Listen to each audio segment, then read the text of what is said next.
নানা নাটকীয়তার পর এবছরে আর হচ্ছে না বাংলাদেশ শ্রীলঙ্কা টেস্ট সিরিজ, জানালেন বিসিবি সভাপতি। ফুল আইসোলেশন, ওই আইসোলেশনে ঘর থেকে বেরোনো সম্ভব না।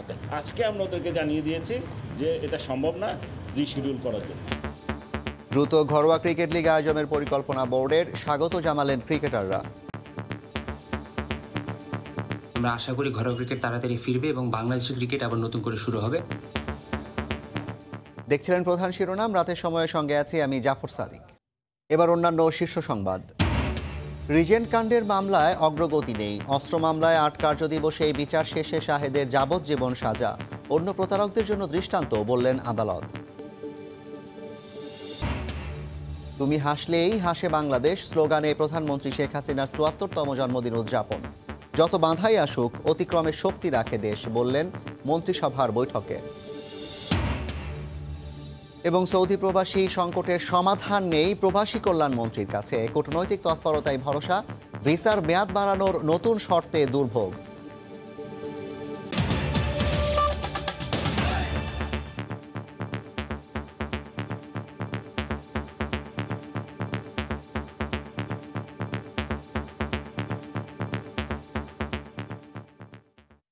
গেল ২ সপ্তাহের চলমান নাটকীয়তার অবসান হলো। দফায় দফায় আলোচনার পরও আপাতত শ্রীলঙ্কা যাওয়া হচ্ছে না বাংলাদেশ দলের। ১৪ দিনের কোয়ারেন্টিন ইস্যুতে সমঝোতা না হওয়ায় এমন সিদ্ধান্ত বলে জানিয়েছেন বিসিবি সভাপতি নাজমুল হাসান পাপন। এবছর অন্য কোনো দলের বিপক্ষে বাংলাদেশের সিরিজ আয়োজনের সম্ভাবনা নেই বলেও জানান পাপন। মঞ্চটা ছিল প্রস্তুত, সিদ্ধান্তটাও অনুমেয়। গণমাধ্যম কর্মী আর দুই দেশের সমর্থকদের দীর্ঘ ১৪ দিনের প্রতীক্ষা কি আছে তবে লঙ্কা বাংলা সিরিজের ভাগ্যে?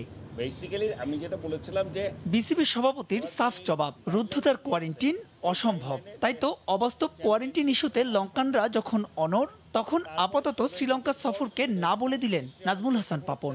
যেটাকে ওরা কোয়ারেন্টাইন বলছে, অন্যান্য জায়গায় যে কোয়ারেন্টাইন, এটার সাথে অনেক পার্থক্য। ফুল আইসোলেশন, ওই আইসোলেশনে ঘর থেকে বেরোনো সম্ভব না। তো এই অবস্থায় ১৪ দিন কোনো খেলোয়াড়ের পক্ষে থাকলে তার ফিজিক্যাল তো পরে, মেন্টাল যে কন্ডিশনটা হবে ওটার থেকে রিগেইন করতে তো অনেক সময় লাগবে। আমরা তো বলে দিয়েছি এই কন্ডিশনে খেলা সম্ভব না। কাজে আমরা যেটা বলেছি যে ওরা পেয়েছি, আমরা ওদের কাছ থেকে কালকেই পেয়েছি, আজকে আমরা ওদেরকে জানিয়ে দিয়েছি যে এটা সম্ভব না, রিশিডিউল করার জন্য। তবে কি এখানে দাড়ি টানা হচ্ছে? এফটিপির এই সিরিজের বোর্ড সভাপতি নিশ্চিত করলেন করোনা পরিস্থিতি উন্নতি হলে নেওয়া হবে পরবর্তী সিদ্ধান্ত। আমার মনে হয় এরপর আর কোনো সুযোগ নেই, কারণ আমরা আজকে যেটা আমরা অফিসিয়ালি বলেছি টু রিশিডিউল। ওরা যদি পারতো তাহলে এর মধ্যেই পারতো, বেশ অনেক দিন সময় চলে গেছে অলরেডি। যখন পরিস্থিতি ভালো হবে, যখন এই ধরনের কন্ডিশন থাকবে না, তখন আমরা দেবো। সেই সঙ্গে আন্তর্জাতিক ক্রিকেট না হলেও জাতীয় দল ও পুলের খেলোয়াড়দের নিয়ে করা হবে টি-20 টুর্নামেন্ট। দ্রুতই ফিরছে ঘরোয়া টুর্নামেন্টও, এমনটাই জানিয়েছেন নাজমুল হাসান পাপন। যেটা করা সম্ভব সেটাই করবে। তবে মাহবুব রিমন, সময় সংবাদ, ঢাকা। বাংলাদেশ শ্রীলঙ্কা সিরিজ আপাতত স্থগিতের বিষয়ে ক্রিকেটারদের প্রতিক্রিয়া নিয়ে রিপোর্ট থাকছে সংবাদের শেষাংশে। রিজেন্ট কাণ্ডে মামলার এখনও চার্জশিটই জমা পড়েনি। এদিকে একটি পিস্তল ও গুলি উদ্ধারের মামলায় যাবজ্জীবন সাজা হলো শাহেদের। রায়ের পর্যবেক্ষণে আদালত বলেন, তার মতো প্রতারককে অনুকম্পা দেখানোর সুযোগ নেই। আর রায়ের বিরুদ্ধে উচ্চ আদালতে যাওয়ার কথা বলছে আসামিপক্ষ। প্রতারণার সব কৌশলেই সিদ্ধহস্ত রিজেন্ট কাণ্ডের নায়ক শাহেদ। করোনা মহামারীর মধ্যে চিকিৎসার নামে মানুষের জীবন নিয়ে করেছেন ব্যবসা। প্রতারণার সেই মামলায় এখনো চার্জশিট দিতে পারেনি আইন শৃঙ্খলা বাহিনী। এছাড়াও নানা অভিযোগে মোট 13টি মামলা হয়েছে শাহেদের বিরুদ্ধে, সেগুলো আটকে আছে তদন্তে। এরই মধ্যে অস্ত্র মামলায় ৮ কার্যদিবসেই ঘোষণা করা হলো রায়। দেয়া হলো সর্বোচ্চ সাজা, যাবজ্জীবন কারাদণ্ড। রায়ে আদালত বলেন, শাহেদ চতুর, ধুরন্ধর ও ভদ্রবেশী প্রতারক। শাহেদের মতো ভদ্রবেশী লোক, তারা যেভাবে প্রতারক, তারা যেভাবে সমাজে তারা মানুষের ক্ষতি করছে, মানুষের জানমালের ক্ষতি করেছে, মানুষকে আরও বিভিন্নভাবে তারা হয়রানি করেছে। অতএব তাকে যে শাস্তি দেওয়া হয়েছে এটা একটা মেসেজ হিসেবে যাবে। শাহেদের আইনজীবী জানান, রায়ে সংক্ষুব্ধ তারা। আমরা মনে করি উচ্চ আদালতে আপিল করলে আমরা ন্যায় বিচার পাবো। গত 15ই জুলাই শাহেদের উত্তরার ফ্ল্যাটে অভিযান চালিয়ে গোয়েন্দা পুলিশ একটি বিদেশি পিস্তল ও গুলি উদ্ধার করে। এই ঘটনায় উত্তরা পশ্চিমখানায় অস্ত্র আইনে মামলা করা হয়। মার্জিয়া মুমু, সময় সংবাদ, ঢাকা। সিলেটের এমসি কলেজের ঘটনার সঙ্গে যারাই জড়িত তাদের শাস্তি ভোগ করতেই হবে, কাউকে ছাড় দেওয়া হবে না বলে হুঁশিয়ারি দিয়েছেন স্বরাষ্ট্রমন্ত্রী আসাদুজ্জামান খান কামাল। সকালে রাজধানীর বঙ্গবন্ধু এভিনিউতে প্রধানমন্ত্রী শেখ হাসিনার জন্মদিন উপলক্ষে আলোচনা সভা ও দোয়া মাহফিলে তিনি এ মন্তব্য করেন। এমসি কলেজের যে ঘটনা ঘটছে, একটা বর্বরচিত ঘটনা ঘটেছে, যেই করে থাকুক তাকে শাস্তি ভোগ করতেই হবে। এবং আপনারা নিশ্চয়ই জানেন যাদের নামে এজাহার হয়েছিল 6 জনের নাম আমরা প্রাথমিকভাবে পেয়েছি, তার 4 জনকে আমরা গ্রেফতার করতে সক্ষম হয়েছি, আর 2 জনকে আমরা কিছু অল্প সময়ের মধ্যে আমরা ধরে ফেলবো আমরা বিশ্বাস করি। পুরো জীবনই কেটেছে সংগ্রামে, আর 10টা মানুষের মতো পাননি পরিবারের সান্নিধ্যে স্বাভাবিক জীবন। সব হারিয়েও দেশকে এগিয়ে নিয়ে যাচ্ছেন গৌরবোজ্জ্বল সাফল্যের অধ্যায়ে। সেই সংগ্রামী ব্যক্তিত্ব প্রধানমন্ত্রী শেখ হাসিনা। অসীম সাহসী এই মানুষটির কণ্ঠ চিরতরে থামিয়ে দিতে বারবার হামলা হয়েছে। শত প্রতিকূলতা আর ষড়যন্ত্র পাশ কাটিয়ে যাওয়া অনমনীয় নেতার ৭৪তম জন্মদিন আজ। ১৯৪৭-এ দেশভাগের সময় ২৮ সেপ্টেম্বর টুঙ্গিপাড়ায় বঙ্গবন্ধু ও বঙ্গমাতার কোলে জন্ম নেন শেখ হাসিনা। জাতির পিতার জ্যেষ্ঠ এই সন্তান ঢাকাতেই থাকতেন বাবার সঙ্গে। রাজনৈতিক আবহের পরিবারে বেড়ে ওঠা এই নারী ছাত্রজীবন থেকেই সম্পৃক্ত হয়েছিলেন রাজনীতির সঙ্গে। ১৯৭৫-এ আকস্মিক ঝড়ে ছিন্ন ভিন্ন হয়ে যায় তার পরিবার। স্বজনহারা শেখ হাসিনা তখন নতুন যুদ্ধের সম্মুখীন। বৈরী পৃথিবীতে ৬ বছর নির্বাসিত থেকে ১৯৮১ সালে দেশে ফেরেন তিনি। ইতিহাসের চ্যালেঞ্জ নিতে ফিরেছিলেন শেখ হাসিনা। ক্ষমতার মোহ পেছনে ফেলে চরম প্রতিকূল পরিস্থিতিতেও মাত্র ৩৪ বছর বয়স থেকেই টানা 4 দশক ধরে দায়িত্ব বয়ে চলেছেন আওয়ামী লীগ প্রধান হিসেবে। কাঁটা বিছানো রক্তরঞ্জিত পথ বেয়েই তাকে চলতে হয় দিনের পর দিন। এখন পর্যন্ত ২০ বার হত্যার ষড়যন্ত্র পরাভূত করে দেশের জন্য কাজ করে চলেছেন বঙ্গবন্ধু কন্যা। দেশবাসীর অকুণ্ঠ ভালোবাসা আর নিরঙ্কুশ সমর্থনে শেখ হাসিনা বিশ্বের অন্যতম দীর্ঘকালীন নারী প্রধানমন্ত্রী হিসেবে কাজ করে চলেছেন অবিচল নেতৃত্বে। দেশের আর্থসামাজিক দৃঢ় অবস্থান আর উন্নয়নের মহাকর্মযজ্ঞে পাল্টে যাওয়া বাস্তবতাই এখন বড় দৃষ্টান্ত তার কর্মজীবনের। দীর্ঘ জীবনে বহু বাধার প্রাচীর টপকানো শেখ হাসিনা ৭৪ বছরে পা রাখলেন। নন্দিত এই নেত্রী আজ স্বমহিমায় বাংলার কোটি মানুষের হৃদয়ে ভালোবাসার আসনে অধিষ্ঠিত। দেবাশিস রায়, সময় সংবাদ, ঢাকা। যত বাধাই আসুক তা অতিক্রম করার ক্ষমতা বাংলাদেশের মানুষ রাখে জানিয়ে প্রধানমন্ত্রী শেখ হাসিনা বলেছেন, সোনার বাংলা গড়তে আপ্রাণ চেষ্টা করে যাচ্ছেন তিনি। সকালে মন্ত্রিসভার বৈঠকে সূচনা বক্তব্যে তিনি একথা বলেন। এ সময় অ্যাটর্নি জেনারেল মাহবুবে আলমের মৃত্যুতে শোক জানায় মন্ত্রিসভা। বেলা 10:30টায় গণভবন থেকে প্রধানমন্ত্রী শেখ হাসিনার সভাপতিত্বে শুরু হয় মন্ত্রিসভার বৈঠক।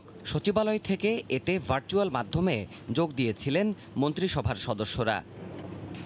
বৈঠকের শুরুতেই সদ্য প্রয়াত অ্যাটর্নি জেনারেলের মৃত্যুতে শোক প্রস্তাব গ্রহণ করা হয়। প্রধানমন্ত্রী বলেন, মাহবুবে আলমের দক্ষতা প্রজ্ঞা রাষ্ট্রকে অনেক কিছুই দিয়েছে।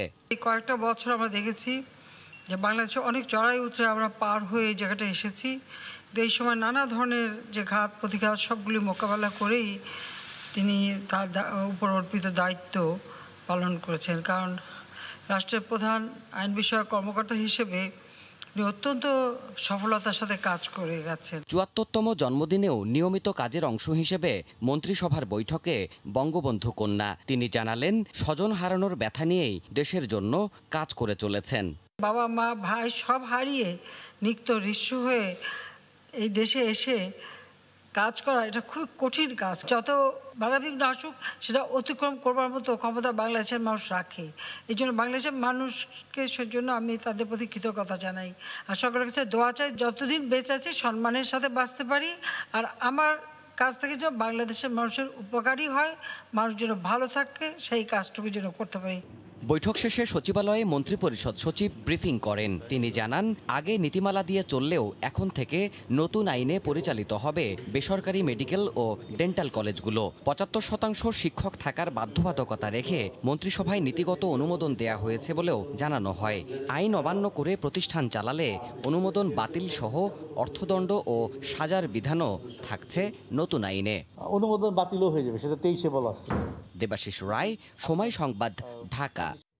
স্বাস্থ্য অধিদপ্তরের হিসেবে করোনায় আক্রান্ত হয়ে দেশে আজও ৩২ জন মারা গেছেন। নতুন শনাক্ত হয়েছেন ১,৪০৭ জন রোগী। এ নিয়ে দেশে মোট রোগীর সংখ্যা ৩,৬০,৫৫৫ জন।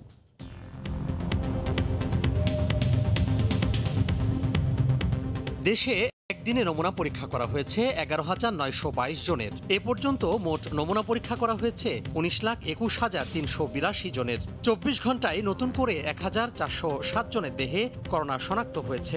এ নিয়ে মোট আক্রান্ত ৩,৬০,৫৫৫ জন। ২৪ ঘন্টায় মারা গেছেন ৩২ জন। এ পর্যন্ত করোনা আক্রান্ত হয়ে মারা গেলেন ৫,১৯৩ জন। করোনা থেকে ২৪ ঘন্টায় সুস্থ হয়েছেন ১,৫৮২ জন। মোট সুস্থ হয়েছেন ২,৭২,০৭৩ জন। আটকে পড়া সৌদি প্রবাসীদের ফেরত পাঠানোর কোনো সমাধান নেই বৈদেশিক কর্মসংস্থান ও প্রবাসী কল্যাণ মন্ত্রীর কাছে, বললেন কূটনৈতিক তৎপরতাই একমাত্র সমাধান। এদিকে ভিসার মেয়াদ বাড়াতে নতুন করে শর্ত জুড়ে দেওয়ায় আবারও দুর্ভোগে প্রবাসীরা। কোন প্রক্রিয়ায় মেয়াদ বাড়ানো হবে তাও জানা নেই অনেকের। অনিশ্চয়তা মাথায় নিয়ে রাজধানীর কারওয়ান বাজার এবং মতিঝিলে টিকিট প্রত্যাশীরা ভিড় করেন। কখনো টিকিট, কখনো টোকেন, আর এখন আবার নতুন করে ভিসার মেয়াদ বাড়াতে শর্তের বেড়াজাল। সবকিছুই সৌদি প্রবাসীদের ঘিরে। যদিও প্রথম থেকে পররাষ্ট্রমন্ত্রী জানিয়েছিলেন দূতাবাসে যোগাযোগ করতে, কিন্তু এখন দূতাবাস তাদের নির্ধারিত এজেন্সিতে গিয়ে ভিসার মেয়াদ বাড়াতে আহ্বান জানিয়েছে। সেই সমস্যা সমাধানে দ্বিতীয় দিনের মতো প্রবাসীদের ভিড় গুলশানের সৌদি দূতাবাসে।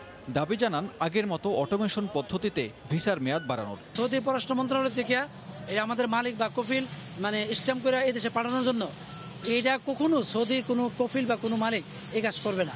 দূতাবাসের মাধ্যমে অটোমেটিক রিনিউ হয়ে যাচ্ছে, আমরা দাবিটাই জানাইতেছি। এখন আমার 24 দিন বাড়ছে, তো আমি কোথায় পেপারটা কোথায় তো উঠাবো, কেমনে আমি কোথায় জমা দেবো আর কেমনে আমি টিকিট করবো। এদিকে সৌদি এয়ারলাইন্সের সামনে দিনভর টোকেন প্রত্যাশীরা ভিড় করেন। যদিও কর্তৃপক্ষ আগেই জানিয়েছে নতুন করে টোকেন দেওয়া হবে আগামী ৪ অক্টোবর। সিন্ডিকেটের মাধ্যমে আবার টোকেনগুলো যদি দিয়ে দেয় তো আমাদের অবশ্যই টোকেন দরকার। এনহে ফিলার চালু আছে, এনহে যদি বাড়াই দেয় তো ইনশাআল্লাহ আমরা যাদের কর্মস্থলে আমরা যাইতে পারবো। ২২ ও ২৩ মার্চ এবং ২৫ থেকে ২৮ মার্চের রিটার্ন টিকিটধারীদের টিকিট দিচ্ছে বিমান বাংলাদেশ এয়ারলাইন্স। তবুও এর বাইরে মতিঝিলে টিকিটের জন্য ভিড় করেন কয়েক হাজার প্রবাসী। ৩০ তারিখের ভিতরে কি কোনো ডিসিশন আসলো কি না আসলো এটা জানার জন্য আসছে, কিন্তু আমাদেরকে জানাবে যে এরকম কোনো লোক এখানে নাই। এখানে যাওয়ার পরে ওনারা বলতেছে আপনার এই ৩০ তারিখে মেয়াদ শেষ হয়ে গেছে, আপনি ভাড়া নিয়ে আসেন। এখন আমরা কই থেকে বাড়াবো? মন্ত্রী জানান স্বয়ংক্রিয়ভাবে অনলাইনের মাধ্যমে ইকামা ও ভিসার মেয়াদ না বাড়লে এই মুহূর্তে জটিলতা কাটবে না। ভিসা না হলে তো ওরা ওখানে হাজির হতে পারছে না, আর হাজির না হলে ওরা আকামা পাচ্ছে না। তো এটা আমি ফরেন মিনিস্টারের সাথে কথা বলেছি। ডেট এক্সটেনশন যেটা করেছে, it should be online and for everybody. কেবল এখানে হাজার হাজার মানুষ আসতেছে, আমরা কি করব? I cannot give a solution. পরিস্থিতি মোকাবেলায় নতুন করে আরও 12টি ফ্লাইট পরিচালনার ঘোষণা দিয়েছে বিমান বাংলাদেশ এয়ারলাইন্স। সানবীর রূপল, সময় সংবাদ, ঢাকা। এ পর্যায়ে শীর্ষ সংবাদ জানিয়ে দিচ্ছি আরেকবার। নানা নাটকীয়তার পর এবছর আর হচ্ছে না বাংলাদেশ শ্রীলঙ্কা টেস্ট সিরিজ। দ্রুত ঘরোয়া ক্রিকেট লিগ আয়োজনের পরিকল্পনা বিসিবির।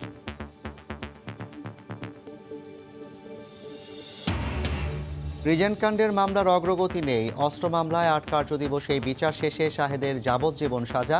অন্য প্রতারকদের জন্য দৃষ্টান্ত বললেন আদালত। এই ছিল রাতের সময়। সঙ্গে থাকুন সময়।